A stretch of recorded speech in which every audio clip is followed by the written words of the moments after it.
मंत्रिमंडळामध्ये जे पेपरचं काम होतं ते मुळात त्याचा खर्च अत्यंत जास्त आहे आणि त्याचे स्टोरेज होत नाही. म्हणून आता ई-पॅड सर्वांना देणं हे मंत्रिमंडळाने 1 महिन्यापूर्वी घेतलेला तो निर्णय आहे. त्याची अंमलबजावणी आता होते. ते जे कीपॅड द्यायचे तर ते मंत्र्यांना असलेले प्रिन्सिपल सेक्रेटरीना इथपर्यंत ते मर्यादित आहे. पण त्याची संख्या जास्त नाही, जवळपास 100च्या वर ते दिले जाणार नाही.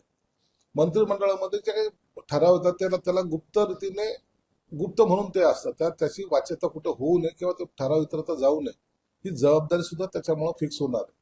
कुणाकडून गेलंय किंवा काय गेलंय हे सुद्धा सगळं तपासलं जाईल आणि ही अत्यंत काळाची गरज आहे. पेपरलेस कार्यक्रम करण्यासाठी सरकारने घेतलेला मोठा निर्णय. एसटी कर्मचारी 56% पगार देण्याचा निर्णय शासनाने घेतलेला आहे. उर्वरित पगार शासन. एसटी महामंडळाची जी अवस्था आहे ती बिकट आहे. आमचे मंत्री प्रताप सरनाईक त्याच्यातून रस्ता काढतायत. जेवढं शक्य होईल तेवढं जास्त पेमेंट लवकरात लवकर द्यायची त्याची भूमिका सुद्धा आहे. त्यांनी तशी मुख्यमंत्र्यांना विनंती सुद्धा केली. म्हणून मला वाटतं जास्त काळ एसटी कर्मचाऱ्यांना प्रतीक्षा करावी लागणार नाही. एकनाथ शिंदेच्या खाण्यात नाही आता जनता दरबार घेणार आहे. त्याला उत्तर म्हणून श्रीकांत शिंदे मुंबईत शिवसंवाद कार्यक्रम घेणार आहे. उपमुख्यमंत्री शिंदे यांचा बालेकिल्ला म्हटल्या जाणाऱ्या ठाण्यात आपला महापौर व्हावा या रणनीतीवर भाजपने कामाला सुरुवात केली. प्रत्येक पक्ष, मी अनेक वेळा सांगतो की तुम्ही ह्या दोन्ही पक्षाचं असं मिक्सिंग करू नका. गणेश नाईकने एखादा बैठक घेतली किंवा जनसंवाद साधला, त्याचा अर्थ आता असा आहे की तो शिवसेना डिचवतोय असं काही नाही. प्रत्येक मंत्र्याला महाराष्ट्रातल्या कोणत्याही भागामध्ये जाऊन असे मेळावे घेण्याचे अधिकार आहेत, लोकसंवाद साधण्याचे अधिकार आहेत आणि त्याचबरोबर प्रत्येक पक्षाला आपला पक्ष वाढवण्याचा सुद्धा अधिकार आहे. म्हणून त्या पद्धतीने ते करतात. म्हणून याचा आता महापौर होईल किंवा त्याचा होईल यापेक्षा ज्यांचा पक्ष कसा वाढेल हा प्रयत्न प्रत्येकजण करतायत. तोच एक प्रयत्न गणेश नाईक किंवा त्याचे इतर सहकारी करत असतील. म्हणून त्याच्याशी आम्हाला ना त्यांच्यावर राग आहे ना ते घेत आहेत म्हणून काही आक्षेप आहे. वक्फ कायदा अस्तित्वात आल्यानंतर महाराष्ट्रामध्ये वक्फ बोर्डाच्या जागेची तपासणी सुरू आहे. झिरो टॅगिंगच्या बाबतीत जवळपास 50% जमीन अतिक्रमणित आहे आणि वेगवेगळ्या धार्मिक संस्थांनी बळकावली असतात. सरकारच्या वतीने वक्फ बोर्डाची जमीन अतिक्रमणित आहे असं हे म्हणणं चुकीचं आहे. अनेक गावचे गावं त्या ठिकाणचा शेतकरी हा वर्षोनवर्ष पिढ्याने पिढ्या ती जमीन कसतोय. अनेक ठिकाणी जे काही मंदिर उभे झाले त्यांना सुद्धा 50 वर्षाच्या पुढचा कालावधी लोटलेला आहे आणि त्या जागा सुद्धा आज वक्फ बोर्ड हे आमच्या मालकीच्या आहेत असं म्हणून त्यांना नोटीस जे देत आहेत त्या मुळात चुकीचे आहेत. म्हणून वक्फ बोर्डाला असं कोणतीही कारवाई केली तर त्याला आमचा तीव्र विरोध असणार आहे. आता जे बिल आलं त्या बिलाच्या नुसार पुन्हा आता या जमिनीची तपासणी केली जाते आणि जे ऍक्च्युअल आहेत त्या जमिनीच फक्त त्यांच्या राहतील. बाकी जमिनीवर त्यांना आता कोणत्याही प्रकारचा अतिक्रमण त्यांचं करता येणार नाही. म्हणून वक्फ बोर्डच्या नावाखाली जे काही जमिनीचे घोटाळे झालेले ते आता सर्व बाहेर निघतील. अमित शहा शेतकऱ्यांच्या निवासस्थानी भेट देण्याची शक्यता आहे. रायगड किल्ल्यावर एक कार्यक्रम संपल्यावर शहा 1000 शेतकऱ्यांच्या घरी भेट देतील. कोणत्याही परिस्थितीत आपल्याला पालकमंत्री मिळाले पाहिजे असं शेतकऱ्यांची मागणी आहे. त्या पार्श्वभूमीवर शेतकरी यांनी घरी येण्याचे दिलेले निमंत्रण अमित शहा यांनी स्वीकारल्याचे पवार यांची धावपळ वाढ आहे. नाही, असं काही नाही. अमित शहा हे मोठे नेते. एक छोटासा पालकमंत्र्यांचा वाद हे सेकंदाचं काम आहे, त्यांच्यापर्यंत तो जाणार नाही. एक लोकसभेमध्ये तटकरे हे सदस्य असल्यामुळं जवळ येत आहेत तर माझ्या घरी यावं असं फक्त निमंत्रण त्याला देण्याचा त्यांनी प्रयत्न केलेला आहे. त्याच्याचा आणि पालकमंत्र्याचा काही संबंध नाही. काँग्रेसचं काल अहमदाबादमध्ये राष्ट्रीय शिबिर झालं. त्याच्यामध्ये त्यांनी राहुल गांधी आणि खरगे या दोघांनी सांगितलं की महाराष्ट्रात फसवणुकीनं बीजेपी होता. लोकसभेच्या टायमाला कसा विजय मिळाला त्यांना, त्याची कुठं वाच्यता केली त्यांनी. म्हणून जनतेने जर मतदान केलं तर ते योग्य, नाही केलं तर त्यांनी आमचे म्हणजे फसवणुकीने झालेला त्यांचा पराभव असं बोलणं हे गैर आहे. लोकसभेला जेव्हा विजय झाला होता त्या टायमाला अत्यंत सेना भवन समोर सुद्धा फटाके फुगड्या खेळल्या गेल्या होत्या. काँग्रेसच्या कार्यालयात जल्लोष केला गेला होता. आणि आता पुढची सत्ता आमचीच या तोऱ्यात सर्वजण होते. जो नेरेटिव्ह त्याने सेट केला होता त्या नेरेटिव्हच्या आधारे त्यांना त्यावेळेला फायदा झाला. परंतु जनतेला जेव्हा कळालं की आपल्याला फसवत आहेत तर त्याचा वचपा त्यांनी विधानसभेत काढला आणि आम्हाला बहुमत दिलं. म्हणून फसवणूक वगैरे नाही, जनतेने त्यांची जागा तिथं दाखवलेली आहे. विलास लांडेंची समजूत काढताना अजित पवार असं म्हणते की शरद पवारांना कालही दैवत मानत होते आणि आजही मानत. हा अजितदादाचा प्रश्न आहे. त्यांनी आता ते कौटुंबिक संबंध आहेत, ते कालही मानत होते, आजही मानतात, उद्याही मानतील. म्हणून त्याच्यावर भाष्य करणं योग्य नाही. ते महाराष्ट्रामध्ये जल जीवन मिशनच्या कामाची मोठी चर्चा सुरू आहे. कारण गेल्या 3-4 वर्षांपासून कोट्यवधी रुपये खर्च झाले पण लोकांना पाणी मिळत नाही. आणि आताची या वर्षी फार भयावह विषय आहे. तर राज्य सरकारच्या वतीने याच्याकडे लक्ष घातलं जाणार आहे का? लक्ष घेत जल जीवनचे काम हे देशभर चालू आहेत आणि त्यासाठी जे काही टाक्या बांधण्याचा जो काही प्रकार असतो त्यासाठी एक्सपर्ट टीम या देशामध्ये जेवढ्या आहेत त्या सर्व अनेक ठिकाणी विखुरल्या गेलेल्या आहेत. त्यामुळे कामाचा जो कालावधी पाहिजे त्या कालावधीपेक्षा जास्त टाइम त्यांना लागतो. म्हणून हे जलजीवन मिशन योजना हे पूर्णत्व यायला थोडा वेळ लागतो. परंतु जेव्हा ही पूर्ण होईल त्या टायमाला प्रत्येक ग्रामीण भागापासून शहरी भागापर्यंत सर्वांना पाणी मिळेल अशी ती एकंदरीत व्यवस्था आहे. परंतु लागत असलेल्या टायमाला फक्त या सर्व बाबी कामगार उपलब्धतेच्या बाबी या सध्याला कारणीभूत आहेत. तर मागच्या वर्षी बनावट औषधी पुरवठ्याचा खूप मोठा धंदा उघडलेला होता. ज्या जिल्ह्याचे पालकमंत्री आरोग्यमंत्री होते त्याच जिल्ह्यामध्ये आता पुन्हा बनावट औषधाचा पुरवठा देण्याचं पुन्हा सिद्ध झाले आहे. आता पुन्हा गुन्हा दाखल झालेला आहे. ह्या सगळ्या प्रकरणाची आता सरकार गंभीरपणे दखल घेते का? जुनं झालं तसं नाहीये. आताचे आमचे जे आरोग्य मंत्री आहेत ते प्रत्येक बारीक गोष्टीवर लक्ष ठेवून आहेत. 2-3 हॉस्पिटल त्यांनी स्वतः वैयक्तिक भेटही दिलेली आहे, काही सूचनाही केलेल्या आहेत. ज्या औषधी या विकत घेतल्या जातात किंवा हॉस्पिटलला पुरवल्या जातात त्यांच्या MRP वर सुद्धा काही गोंधळ असल्याचं त्यांच्या लक्षात आलेलं आहे. आणि म्हणून काही कंटेंट ज्या औषधामधले आहेत ते कमी प्रमाणात सुद्धा दिसून आलेले आहेत. त्याची चौकशीची सूचना आदेश आरोग्यमंत्र्यांनी ऑलरेडी दिलेले आहेत. मला वाटतं त्या संदर्भामध्ये या 1-2 दिवसामध्ये जो अहवाल येईल त्यावर निश्चित कारवाई सुद्धा होईल. रत्नापूर आणि खुलताबादचा मुद्दा आता गरम झाला. औरंगजेब मागे पडलेले आहेत खुलताबाद आणि रत्नापूर. या मुद्द्यावर जलील असं म्हणाले की जर तुम्हाला सगळं बदलायचं असेल तर बाबाचं नाव सुद्धा बदल आणि देशाचं नाव मोदी हे बाबाचं होतं. रत्नापूर आणि दौलताबादचा मुद्दा जेव्हा उपस्थित झाला त्या टायमाला काही लोकांच्या पोटात दुखायला लागलेलं आहे. मुळामध्ये औरंगजेब या क्रूर राजाने मग धाराशीचं नाव उस्मानाबाद, संभाजीनगर खडकी त्या काळातलं त्याला औरंगाबाद, देवगिरी प्रांताला दौलताबाद, रत्नापूरला खुलताबाद, हे सगळे बाद जे आलेत हे औरंगजेबाची जेव्हा इकडे आक्रमण झालं त्या टायमाला केलेली ही नाव बदल झालेला आहे. इतिहासामध्ये ज्या अनेक नोंदी आहेत त्याच्यामध्ये हे मुळात ओरिजिनल नाव आहेत. परंतु जे बाहेरून हैदराबादून आलेले आहेत औरंगजेबाची जी काही पिलावळ तिथं जी काही जिवंत आहे त्याच्यातली जी एक पिलावळ इकडे आलेली आहे त्यांना त्याच्याबद्दलचा स्वाभिमान त्याचा जागा झालेला आहे. आणि इथं येऊन आमच्या लोकांना बाप बदलण्याची भाषा जे करतायत बाप बदलायची सवय त्यांना लागलेली आहे. हैदराबादचा बाप इथं येऊन त्यांच्या उरावर बसलेला आहे आणि म्हणून हे बाप बदलण्याचं काम त्यांना चांगलं जमतंय. परंतु आमच्याकडे जे आमच्या नादाला लागतील त्याला इथं गाडल्या गेल्याचा इतिहास त्यांना माहिती असावा. म्हणून जे गाडले गेले त्याला उखरून सुद्धा ज्यांना बाप मानायचं असेल त्यांनी त्यांच्या घरी घेऊन जावं आणि त्यांची पूजा अर्चा करावी. परंतु आम्ही खुलताबादचं नाव रत्नापूर आणि दौलताबादचं नाव देवगिरी ही मागणी जी आमची आहे त्याच्यावर आम्ही ठाम आहोत आणि येणाऱ्या अधिवेशनामध्ये त्याच्या संदर्भामध्ये प्रस्ताव विधानसभेमध्ये मी मांडणार आहे. सर, चंद्रकांत खैरे म्हणाले की इथून पुढच्या निवडणुका आदित्य ठाकरेंच्या नेतृत्वात होतील आणि 29 ला ते मुख्यमंत्री होतील. आदित्य ठाकरे मोठा नेते आहेत ना, ते कुणालाच मोजत नाही. आमच्यासारखे चिल्लर लोक त्यांचे गुलाम आहेत. जेव्हा यांचा जन्मही झाला नव्हता त्या टायमाला आम्ही शिवसेनेचं काम करतो, आणि चंद्रकांत खैरेने त्यांना प्लीज करण्यासाठी वक्तव्य केलं तर ते मुख्यमंत्र्यांच्या आविर्भावात आता आजकाल बोलायला लागले. आदित्य ठाकरेला आणखीन राजकारणामध्ये रुळायला अनेक वर्ष लागतील. म्हणून चंद्रकांत खैरेने असं वक्तव्य, ज्येष्ठ नेत्याने असं वक्तव्य करणं चुकीचं आहे, आणि ते करून त्यांना काय फायदा होईल हे भविष्यात तुम्हाला कळेल. चंद्रकांत खैरेंवर टीका करत नाही, फार सामान्य घेतलं आहे. शिस्त आहे.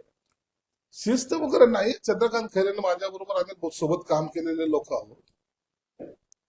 त्यांनी मंत्रिपदाच्या काळात सुद्धा मातोश्रीसाठी काय काय केलं याची जाणीव आम्हाला सुद्धा आहे. आज जरी त्याला वाळीत टाकल्यासारखं पाहत असतील, परंतु त्याचं योगदान निश्चित या महाराष्ट्रामध्ये आहे, या जिल्ह्यात मराठवाड्यामध्ये काम करताना आहे, हे कुणीही मान्य करेल. म्हणून जो जो संघटना वाढवायला कारणीभूत ठरलेला आहे त्याची आम्ही नेहमीच प्रशंसा करतो, कोणीही असेल तो. म्हणून खैरेंच्या बद्दलचं थोडा जो सॉफ्ट करणार तो ते यामुळे आहे. परंतु आता त्याला मातोश्रीमध्ये त्यांना किंमत देत नाही, ही वस्तुस्थिती आहे. म्हणून आम्ही त्यांना सुद्धा सांगितलंय की तुम्ही या, आम्ही तुमचं स्वागत करू. वडेट्टीवार असे म्हणाले की शेतकऱ्यांच्या आत्महत्या वाढत आहेत आणि कर्जमाफीची घोषणा करून सुद्धा सरकारने बेईमानी केलेली आहे, हा निर्लज्जपणा करतात. 40-45 वर्ष शेतकऱ्याला लुटणारी ही काँग्रेसची अवलाद आता शेतकऱ्याचा कळवळा दाखवते, आणि स्वतः शेतकऱ्याचे जसे काही आम्ही मालक आहोत या विरोधात बोलते. जे तुम्ही 40-45 वर्षात दिलं नाही ते या युतीच्या सरकारने तो दिल्याचं शेतकऱ्यांना जाणीव आहे. म्हणून शेतकऱ्याची काळजी तुम्ही करू नका. शेतकऱ्याचं भलं बुरं समजणारे आम्ही आहोत, आणि शेतकऱ्याच्या पाठीशी आम्ही खंबीरपणे उभं राहू. साहेब, शिवसेनेच्या ज्या मुख्य प्रमुखांची यादी आता जाहीर झाली त्याच्यातून अंबादास दानवेंचं नाव नाही. अंबादास दानवेचा कार्यक्रम संपलेला आहे. जसा कार्यकाल संपत आलेला आहे तसं त्याचा कार्यक्रम संपलेला आहे.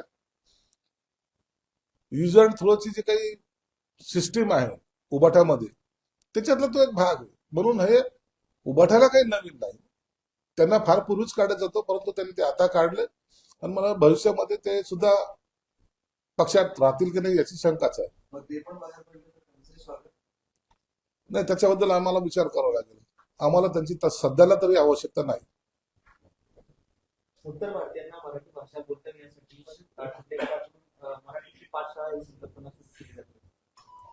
महाराष्ट्रामध्ये कोणत्याही राज्यामध्ये असो, महाराष्ट्रात असो किंवा बंगालमध्ये असो किंवा दिल्लीमध्ये असो, ज्या ज्या राज्यामध्ये तुम्ही राहता त्या राज्याची भाषा शिकणं हे गरजेचं आहे.